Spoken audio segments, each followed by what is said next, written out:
Boa noite para todos. Esse microfone me ajudou muito na minha voz, viu? Nós estamos muito felizes de estar com você que está assistindo pela internet também. Hoje de manhã nós tivemos lá em Arthur Nogueira o lançamento do pastor Arilton desse livro Daniel, Os Segredos da Profecia. Aqueles que assistem à TV Novo Tempo acompanham os estudos de Daniel através do pastor Arilton. E ele me deu alguns desses livros e amanhã nós vamos sortear alguns desses livros aqui, Os Segredos da Profecia, tá bom? Então, se você tinha que perder um programa, era de hoje, porque o de amanhã vai ser muito especial. Então, por favor, ninguém adoeça, ninguém morra, deixa para morrer outro dia, mas você não pode perder o programa de amanhã, tá bom? No sábado nós estudamos aqui sobre a glória da cruz, com a igreja. Por que eu sou cristão? Não por causa de uma organização, não por causa de uma liderança, não por causa da minha família. Eu sou cristão por causa de Cristo. E isso que faz a diferença na nossa vida. Ontem nós estudamos sobre restauração. Descobrimos que a Bíblia, quando a pessoa encontra Deus, ela começa um processo de restauração. E a palavra hebraica para restauração, que nós vimos ontem em Salmo, ela tem que ver com relacionamentos rompidos.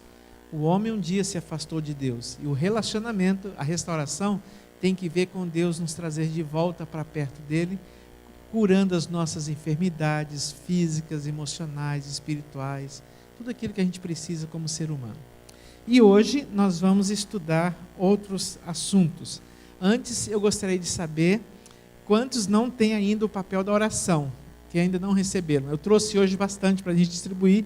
Vamos pedir então o pessoal para nos ajudar, entregando esse papel aqui. Levante a sua mão e você vai receber essa folha. Tem duas partes.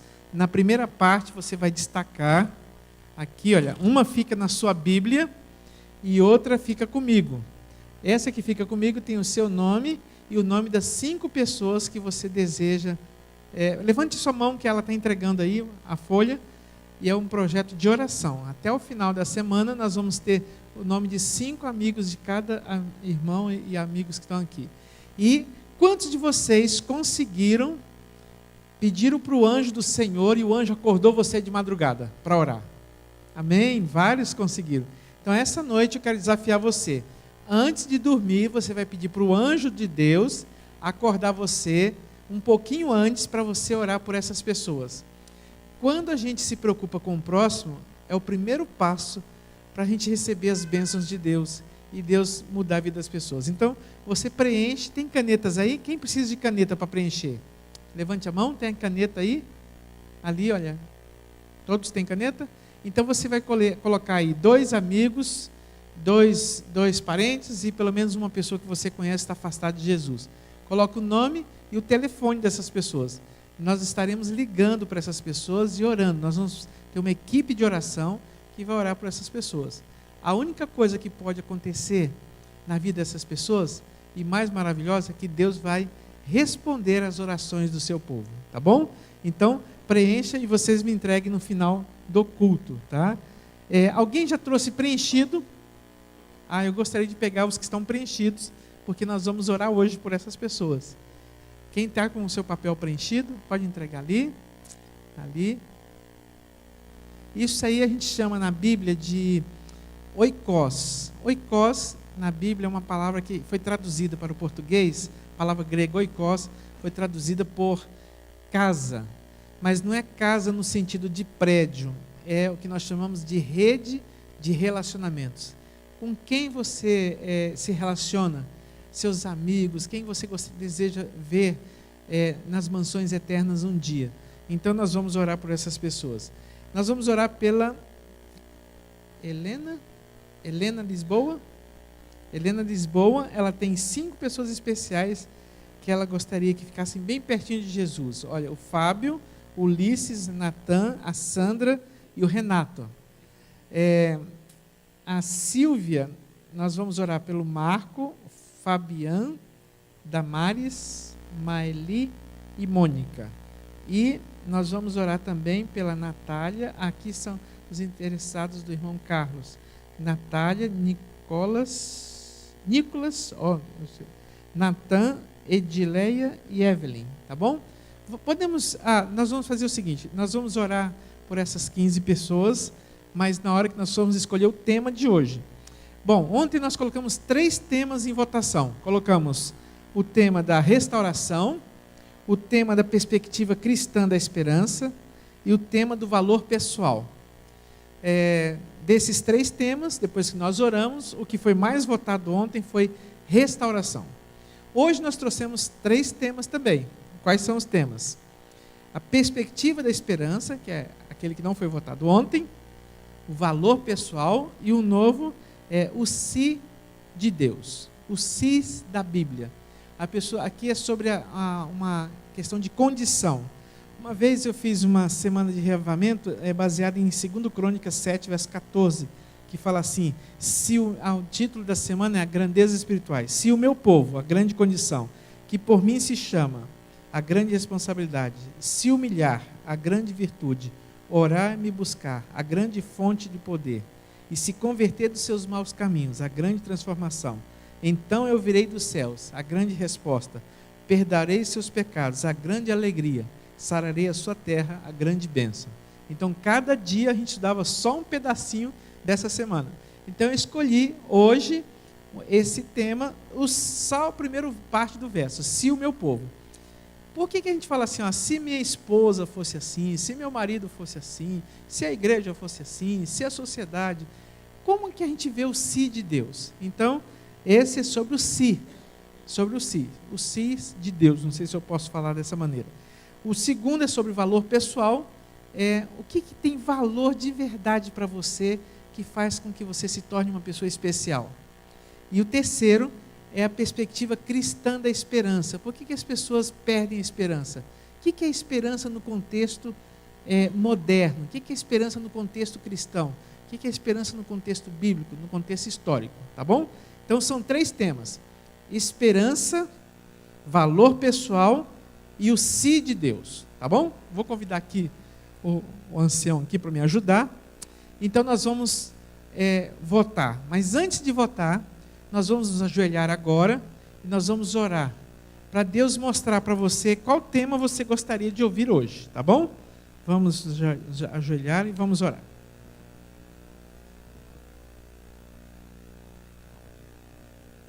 Querido Pai Celestial, mais uma vez estamos de joelhos na Tua presença, agradecidos por um dia de muitas bênçãos que recebemos do Senhor, de muitas lutas, de muitas vitórias, de alguns problemas também. Obrigado, Senhor, pelos problemas. Na verdade, eles nos ajudam a ver que sem o Senhor nada somos e nada podemos fazer. Por favor, Deus, abençoe de uma maneira especial os nomes que a Silvia trouxe, que a Helena e o Carlos trouxeram aqui diante do Teu altar. Senhor, nós cremos que pelo Teu poder, o Senhor pode ir onde essas pessoas estão agora e pelo poder do Espírito Santo, tocar em seus corações e transformar essas vidas, dando bênçãos especiais para todos eles. Nós também vamos escolher um tema para estudarmos na Tua palavra nesta noite. Que o tema escolhido seja o que for melhor para todos nós. Nós oramos agradecidos, com perdão de nossas faltas, em nome de Jesus. Amém. Muito bem, então vamos agora à votação. Primeiro tema, esperança. Perspectiva cristã da esperança. Segundo tema, valor pessoal. Terceiro tema é o si de Deus, ou sis de Deus, né? Então vamos lá. Primeiro, agora está na tela, ficou mais fácil, tá? Então, todos aqueles que gostariam de ouvir sobre a perspectiva da esperança no mundo atual, levante a sua mão. 1, 2, 3, 4, 5. 5. Lá em cima? Ok. Quantos gostariam de ouvir sobre valor pessoal? Puxa, hoje foi muito, né? E quantos gostariam de ouvir sobre o si de Deus? Opa, um pouquinho menos, né?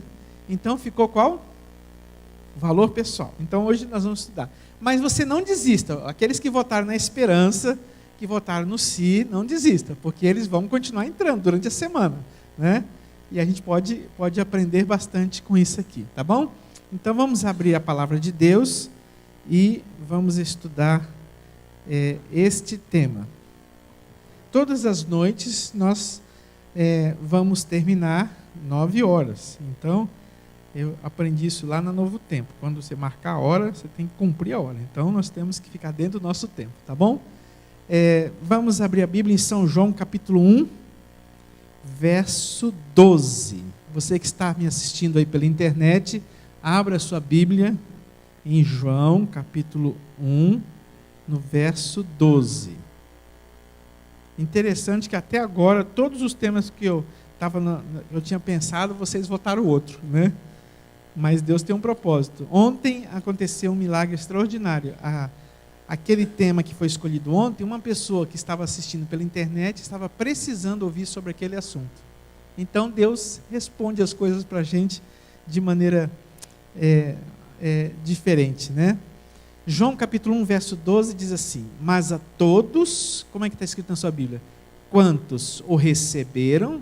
Vocês podem ler comigo? Vamos ler. Mas a todos quantos o receberam, deu-lhes o poder de serem feitos filhos de Deus, a saber, os que creem no seu nome. Todas as pessoas que creem em seu nome, que receberem a Cristo, serão feitos filhos de Deus.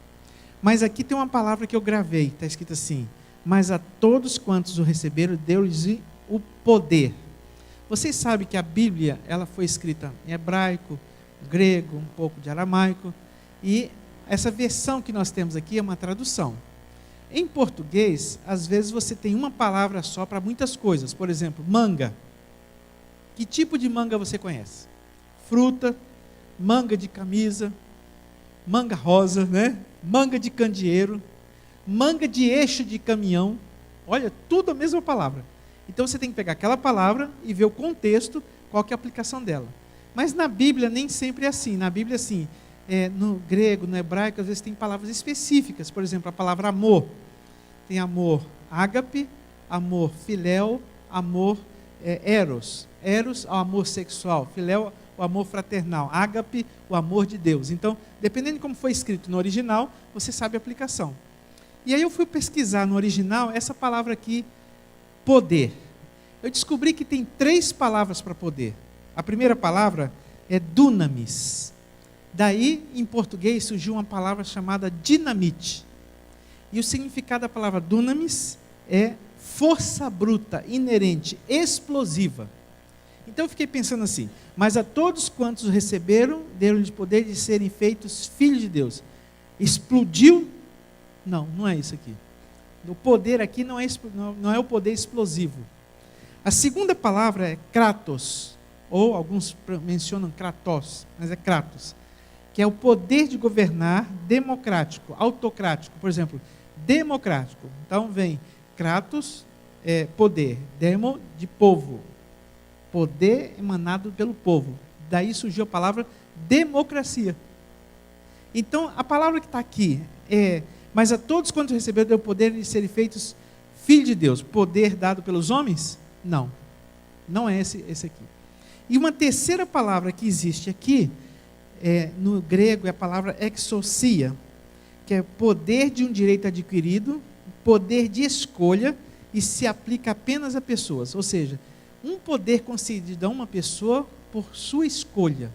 Ou seja, se nós escolhermos Jesus, nós receberemos o poder de sermos feitos filhos de Deus. Esse é o sentido aqui. Mas quais são os seus valores pessoais? O que vale a pena na sua vida? Por que muitas pessoas hoje são tão infelizes? O que pensamos a respeito de nós mesmos? Você sabe o que significa para você ser filho de Deus? Eu viajo muito, eu rodo 4.000, 5.000 quilômetros por mês. Né? Amanhã de manhã eu já tenho que ir em Tatuí, tem uma inauguração de uma igreja amanhã de manhã lá. Né? Eu vou e volto, a gente anda muito.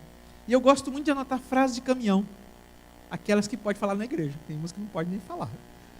E uma estava escrita assim: não sou dono do mundo, mas, vocês já viram, mas sou filho do dono. Falei assim: olha, esse tem convicção que é filho de Deus, mas tem pessoas que não têm a convicção que são filhos de Deus. Quais são os valores das pessoas? Tem uma história de um dos livros que eu escrevi, que eu conto essa história, de uma pessoa que tinha, lá nos Estados Unidos, que tinha um filho único. Esse filho foi para a guerra. E nas notícias que vinham para os pais, era muito triste, porque eles recebiam telegramas, informação de que filhos estavam mortos na guerra. E essa mãe orava muito pelo filho, muito. Mas um dia, ela recebeu um telefonema. Era o filho. E o filho disse: mãe, a guerra acabou. Eu vou voltar para casa. Ela disse: que bênção, filho, graças a Deus, você está vivo. Mãe, só que tem uma questão. Eu gostaria de levar um amigo meu, que não tem ninguém por ele, para viver com a gente. E a mãe disse: tudo bem, filho, estou tão contente que você vai vir para casa, pode trazer seu amigo.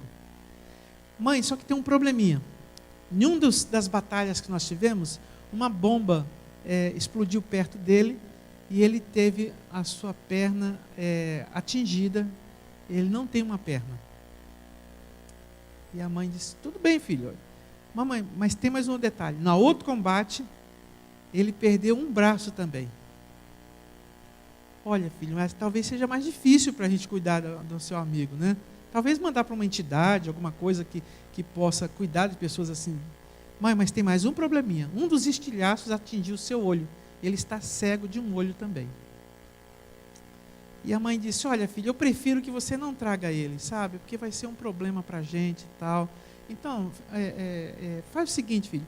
A gente vê o que a gente pode fazer por ele, mas não para ele ficar com a gente. O filho desligou o telefone e a mãe esperou o filho.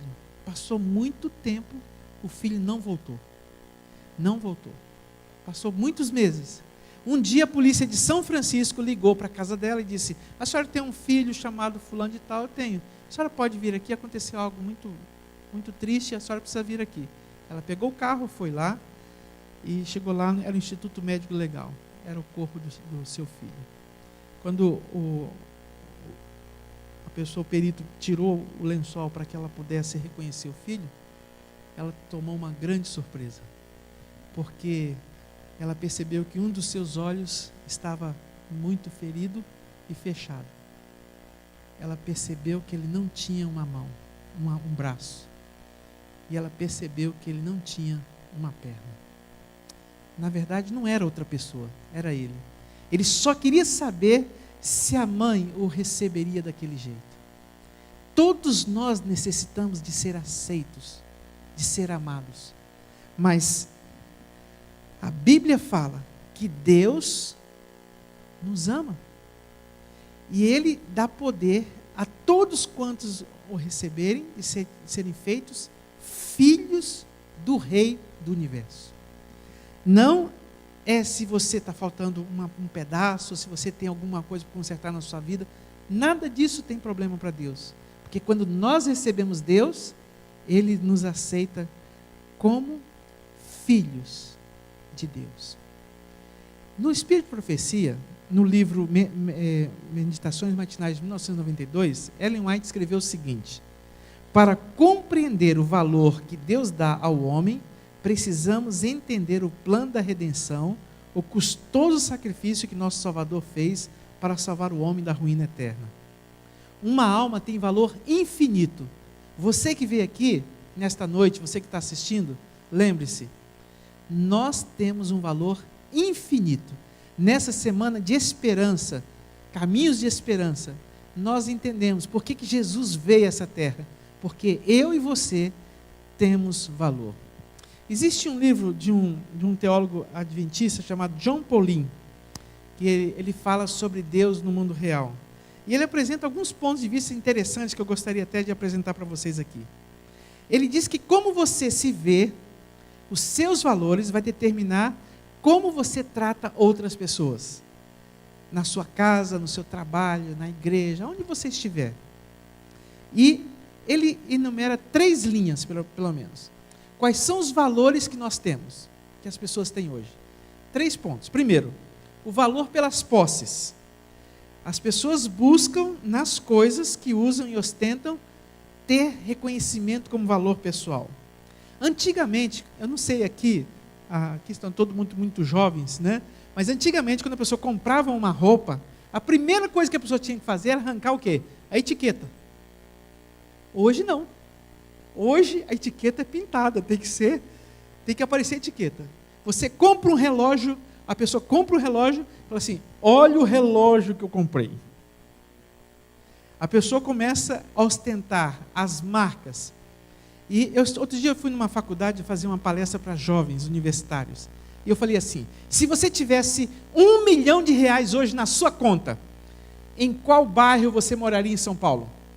Qual seria a roupa que você vestiria? Qual seria o carro que você teria? Qual seria... Comecei a fazer as perguntas. E eu fiquei impressionado que um rapaz falou assim, eu moraria em tal bairro, teria tal carro, usaria a roupa de tal marca. E eu perguntei assim, você já dirigiu esse carro alguma vez? Ele disse, não. E por que você escolheu esse carro? Foi você que escolheu esse carro ou uma indústria por trás escolheu para você?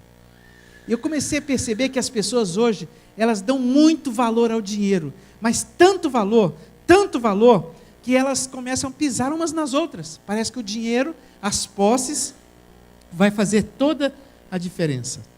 O Dr. John Pauline diz o seguinte, sabe qual é a diferença entre as crianças e os adultos? Hoje, é o preço dos seus brinquedos. Assim como uma criança brinca um tempo, depois enjoa do brinquedo e quer outro. Vê o do outro, vê o outro. E eu comecei a perceber que os adultos estão fazendo isso hoje. Então, começam a comprar, e eles vão formando os valores. Quem escolhe as coisas para você? Alguns estão devendo só 2 pessoas, Deus e o mundo. De tanta conta que a pessoa tem. Tem a prestação. Sabia que se você tiver cartão de loja, você gasta 40% a mais do que você ganha? Porque quando você termina um carnê, você fala assim, vamos fazer outro carnê? É assim. E foi feita agora uma tese de doutorado na Harvard, nos Estados Unidos, sobre o dono das Casas Bahia. Porque é um homem muito rico. E sabe o que essa tese de doutorado por que ele ficou tão rico? Diz a tese de doutorado que ele confiou nos pobres. Não importa o preço, você vai pagar R$29,99, nem que seja 5 anos, mas você vai pagar. Eu confio em você. Então, essa confiança fez com que as pessoas gastassem tanto. Por isso que o Brasil é um dos países que mais se gasta com loterias, porque as pessoas acham que ter muito dinheiro vai dar valor pessoal. Não é isso que dá valor pessoal. Eu me lembro de uma história que aconteceu comigo, eu não sei se eu contei aqui, eu estava na cidade de Belo Horizonte e eu recebi um telefonema lá na associação, pedindo a presença de um pastor na casa de um homem lá, muito rico. E eu fui lá. Esse homem, muito, muito, muito rico mesmo. E eu confesso a vocês, eu sou de origem humilde, eu nunca tinha entrado numa mansão de verdade. E primeira vez na minha vida que eu entrei numa mansão. A mansão mesmo, né? Essas casinhas que parece... Não, é mansão. Cheguei na porta, levei a minha filha, aí toquei a campainha já fez assim, blim, blam, blam, blam, blam, sabe? Campainha assim, parecendo uma orquestra já. E aí veio um cidadão, todo formal assim, eu falei, olha, eu sou o pastor Emanuel, o doutor fulano pediu para que vinha um pastor adventista aqui, eu vim visitar e tal. Ele disse, um momentinho, por favor, o senhor pode me acompanhar? E eu, mineiro muito curioso, né? Olhando assim tudo. E aí eu fui com minha filha tinha uns 12 anos, mais ou menos, nessa época. Comecei a subir as escadarias, e a primeira coisa que eu olhei foi uma garagem. Tinha 4 carros importados. E uma outra garagem que cabia 30 carros.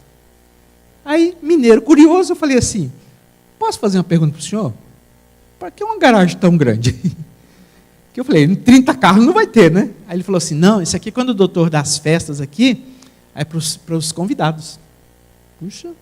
Comecei a subir as escadarias daquela mansão, e aquela mansão tinha campo de futebol, tinha piscina, tinha lugar para cavalo, tinha campo de golfe, tinha floresta. Eu falei, mas isso aqui é uma casa? Ela é gigante, era quase que um sítio no centro da cidade, na Pampulha, em Belo Horizonte. E aí tinha várias salas, e ele falou assim, o senhor gostaria de escolher alguma sala para o senhor sentar? No sofá? Eu falei, não, tá bom, qualquer um. Aí tinha um sofá preto assim, bem bonito, me lembro até hoje. Quando eu sentei no sofá, fez assim, sofá macio assim, sabe? E ele falou assim, o senhor aguarde um momentinho que o doutor fulano vai vir falar com o senhor. E minha filha olhando tudo assim, né? E aí ele chegou, começou a conversar comigo, e ele disse, olha, meu nome é fulano, eu sou um dos advogados mais bem-sucedidos do Brasil, o vice-presidente da República é meu amigo, Roberto Carlos, não sei quem, foi falando o nome dos artistas e tal, e contando a história. Eu tenho uma filha que é juíza, tenho outra que... E começou a contar a vida dele, tinha 5 filhos, 2 casamentos. Um homem muito, muito, muito rico. E aí ele falou assim, depois que ele falou bastante, eu vi que minha filha estava olhando para o piano, aquele piano, ela toca piano, né? Aquela que eu contei a história do dedinho lá, que Deus salvou. Ele olhou assim, ela toca piano? Eu falei, ela está aprendendo. Você quer tocar esse piano aí? Eu comprei de meu amigo Roberto Carlos. Só tem 4 desses no mundo. Eu paguei, foi $90 mil nesse piano. Eu falei, nossa. E ele estava falando tanto de dinheiro, das coisas que ele fazia. E aí, depois de um tempo, eu sou bem objetivo, eu falei assim, doutor, o senhor pediu para vir um pastor adventista aqui? Eu posso saber em que posso ajudá-lo? Ele baixou a cabeça, começou a chorar igual uma criança e disse, não adianta nada ter tanto dinheiro, tanta fama. Eu sou muito infeliz. Eu preciso de Deus na minha vida. Eu pedi para vir um pastor aqui para falar de Jesus para mim. Porque quando eu tinha 12 anos de idade, eu tive o privilégio de estudar numa escola adventista. E eu aprendi muitas músicas. Tinha um pregador que tinha uma voz muito bonita, eu gostava muito de ouvir, Roberto Rabelo. Ele já faleceu. Tinha um conjunto, que eu gosto muito de música, chamado Arautos do Rei. Esse conjunto ainda tem. É outra formação, mas continua. E ele disse, você pode falar de Jesus para mim? Porque eu preciso de paz na minha vida. Você pode estar lutando nessa sociedade consumista que nós vivemos para ter coisas.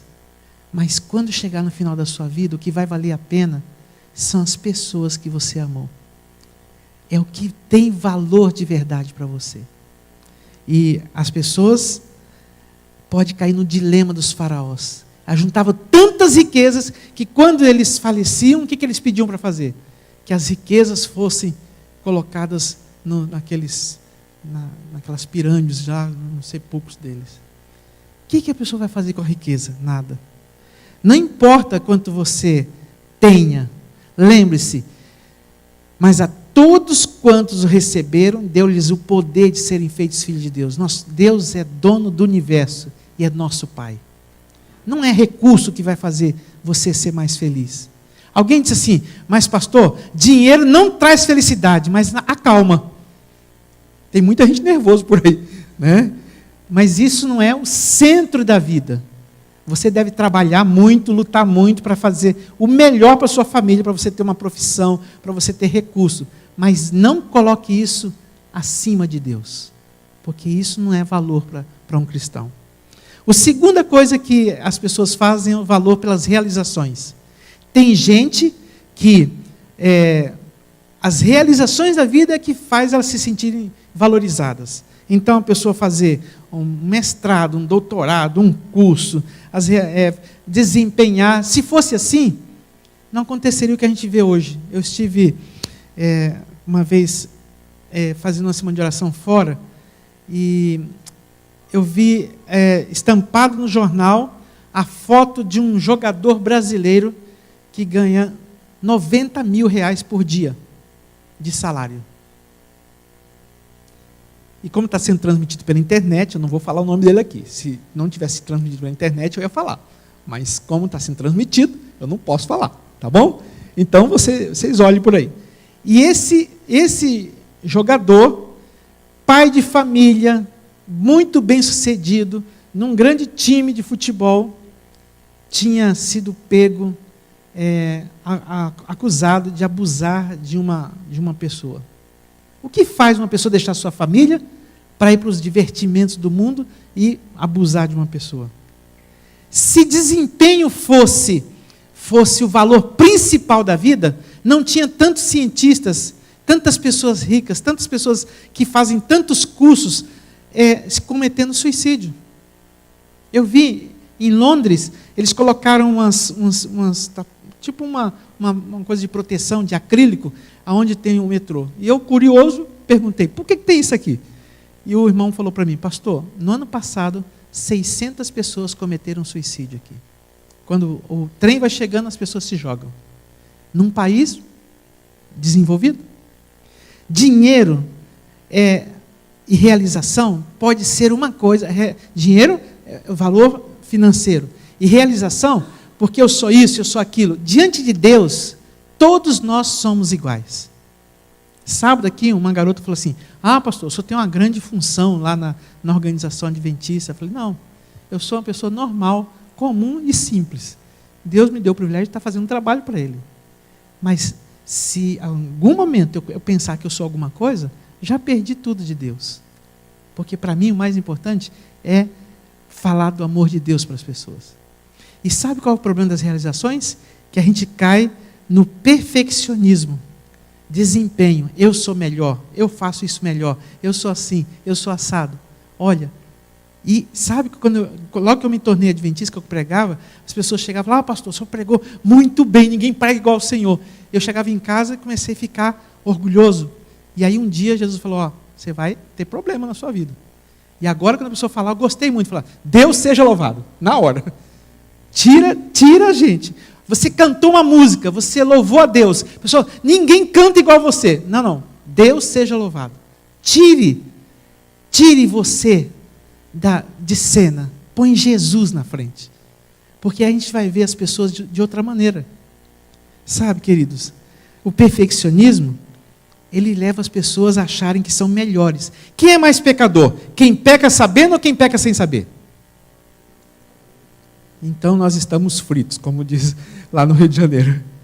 Porque algumas pessoas estão pecando hoje e não sabem. Mas sabe o que está em 1 Timóteo 1,15? Fiel à palavra e digna de toda aceitação, que Jesus veio ao mundo para salvar quem? Os pecadores, dos quais eu sou quem? O principal, Paulo disse.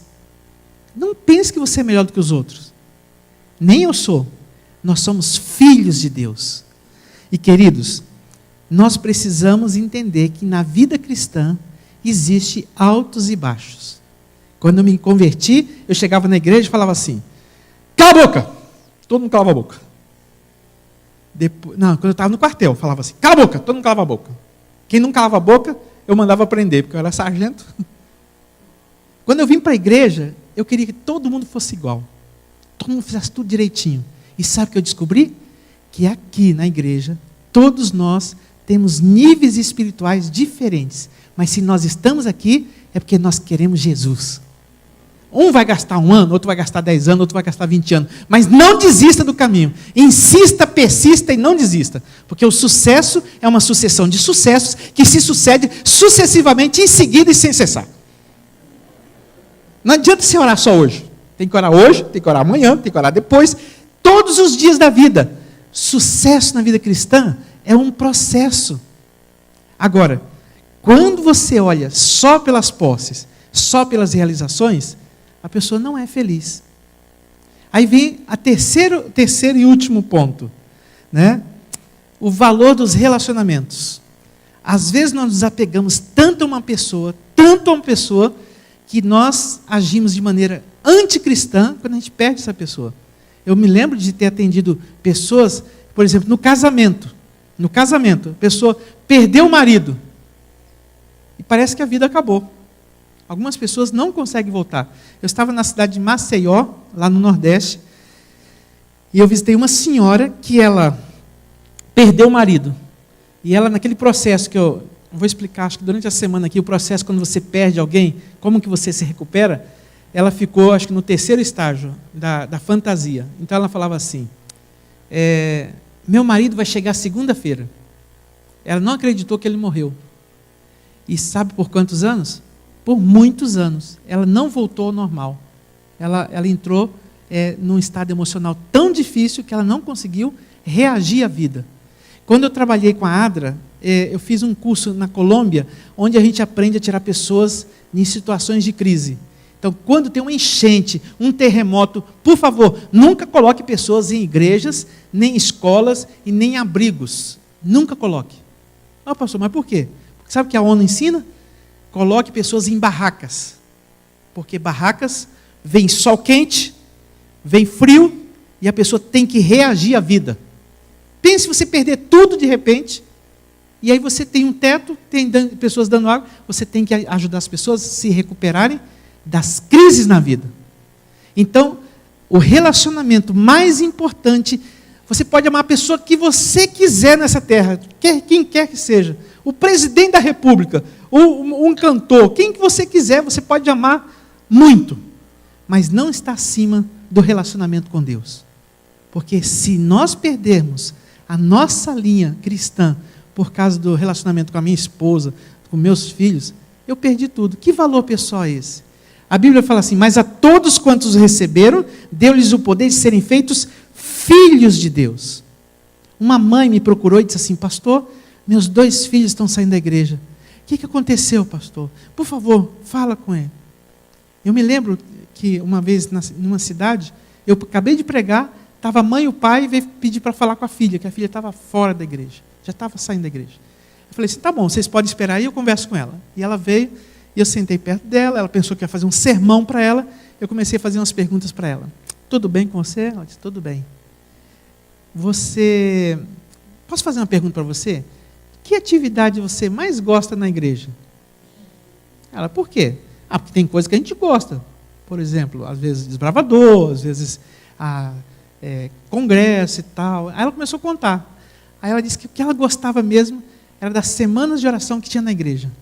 Você lembra de alguma semana assim que marcou muito sua vida? Ela começou a falar. Que música que marcou sua vida? Ela começou a falar. Aí eu falei bastante de Jesus para ela. No final, ela olhou para mim e falou assim, o senhor não vai falar disso que eu estou usando, não? Eu falei, não. Nem dessas coisas que estão na minha mão? Não. Nem da roupa que eu estou vestindo? Eu falei, não. Mas por quê? Porque eu aprendi no livro Caminho a Cristo que quando uma pessoa está desanimada, a pessoa deve se lembrar da última vez que viu a luz, diz o Espírito de Profecia. E eu fiz você lembrar das coisas boas que Deus fez. E essas coisas aí é muito fácil de resolver. Mas o que eu queria que você se lembrasse, de que Jesus ama muito você, e eu vou orar por você, tá bom? Orei com ela. Ela saiu, passou um tempo, ela voltou e disse assim, eu trouxe esse rapaz aqui para você falar de Jesus para ele, do jeito que você falou para mim. Aí, depois ela mudou a maneira de se vestir, mudou tudo. Depois ela decidiu ir para um colégio adventista, e hoje ela é esposa de um pastor adventista. Eu podia reunir a comissão, decidir, vamos fazer isso, vamos fazer aquilo. Às vezes a gente quer fazer as coisas só por fazer, e não pelo amor cristão. Sabe, queridos, o relacionamento com Deus é muito importante. E as pessoas fazem o que a gente chama de processo de transferência. E, por último, o verdadeiro valor. Por favor, você escolha alguém que sabe que você tem valor genuíno e inerente. Deus sabe. Todos nós que estamos aqui somos importantes para Deus. Você, como diz o pastor Bulhão, né? O pastor Bulhão fala assim, você é a coisa mais linda que tem nessa terra. Aí você olha no espelho e fala assim, não sou não. Né? Mas quem deu o conceito de beleza para você? Eu tenho um amigo que ele é cirurgião plástico. Ele ganha muito dinheiro. E ele falou assim, pastor, eu nunca ganhei tanto dinheiro na minha vida. Sabe por quê? Porque a sociedade diz, olha, para ficar bonito tem que ter mais isso, menos aquilo, corta aqui, aumenta ali, põe silicone aqui, tal, ali, tal. Homem e mulher, né? Não é só mulher não. E aí eu vou lá, põe mais, tira. Aí depois muda a moda. Agora, para ficar bonito tem que fazer isso, fazer aquilo. E as pessoas são condicionadas por uma sociedade. Mas você foi feito por Deus, todo mundo está aqui, tem uma digital, só você tem ela. A sua carteira de identidade está aqui, ó. Deus fez você aqui, ó. Está aqui, ó.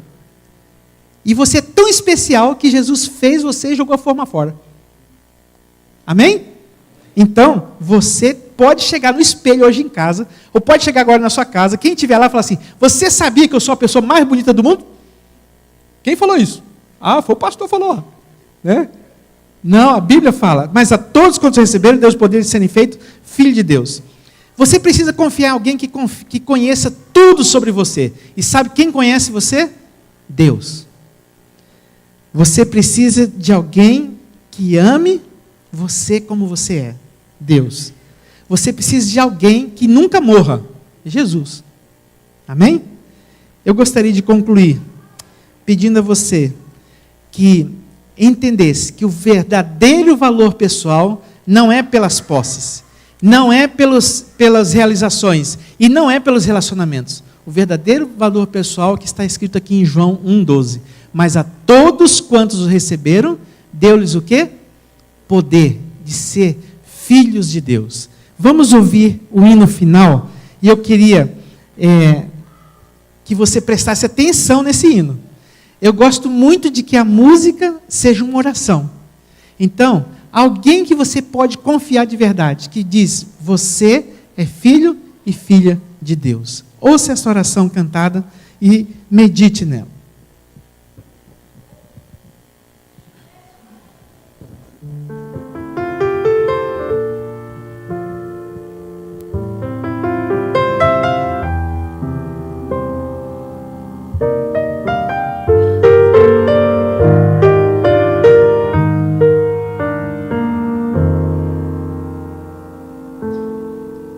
Não peço apenas pelo pão.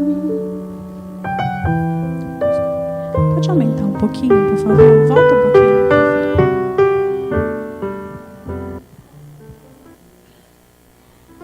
Desculpa.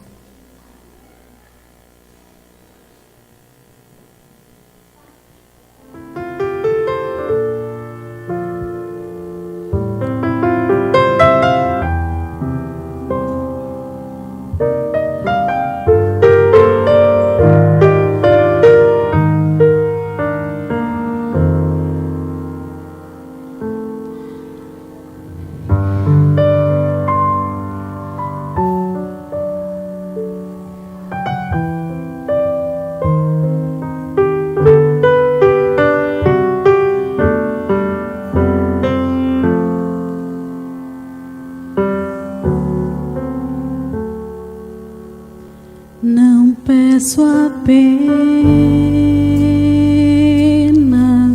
pelo pão, não peço apenas por um mundo sem conflitos, não peço apenas proteção, não peço apenas paz ao coração do aflito. Não vou pedir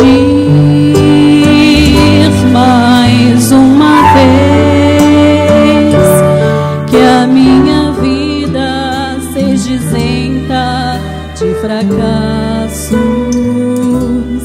mas vou ficar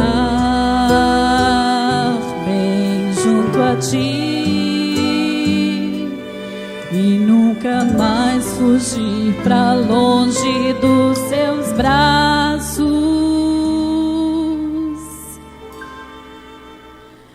Pois quanto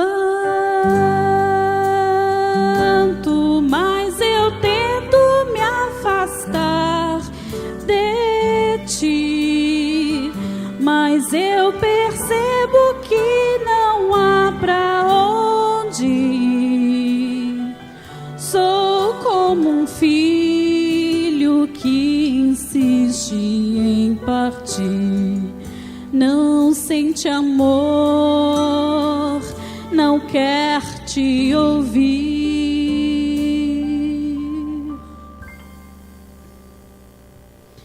Me ensina a dar somente um passo cada vez. Quando eu quiser de novo andar na sua frente, me ensina a confiar, me ensina a descansar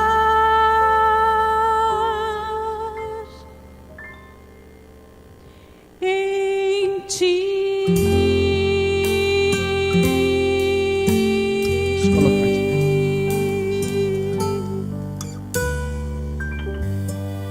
Obrigado, Senhor, pelo estudo da Tua Palavra nesta noite. Obrigado pelo caminho de esperança que Jesus nos dá, que nessa semana estamos comemorando, Senhor. Obrigado porque o Senhor olha para nós não pelas posses, não pelas realizações, não pelos relacionamentos, mas porque o Senhor morreu na cruz e nos deu o poder de nos tornarmos filhos de Deus. Dá-nos essa paz maravilhosa, que possamos olhar para as pessoas como o Senhor olha. Dá-nos misericórdia, amor no coração, especialmente a Tua graça. Perdoa as nossas faltas mais uma vez, leva-nos em paz para os nossos lares, traga-nos amanhã para aprender mais de Ti. Nós oramos por Jesus Cristo. Amém. Eu queria que você desse uma boa noite para a pessoa que está do seu lado, e hoje eu passei 14 minutos, eu vou tentar amanhã ficar dentro do tempo, tá bom? Deus abençoe a todos.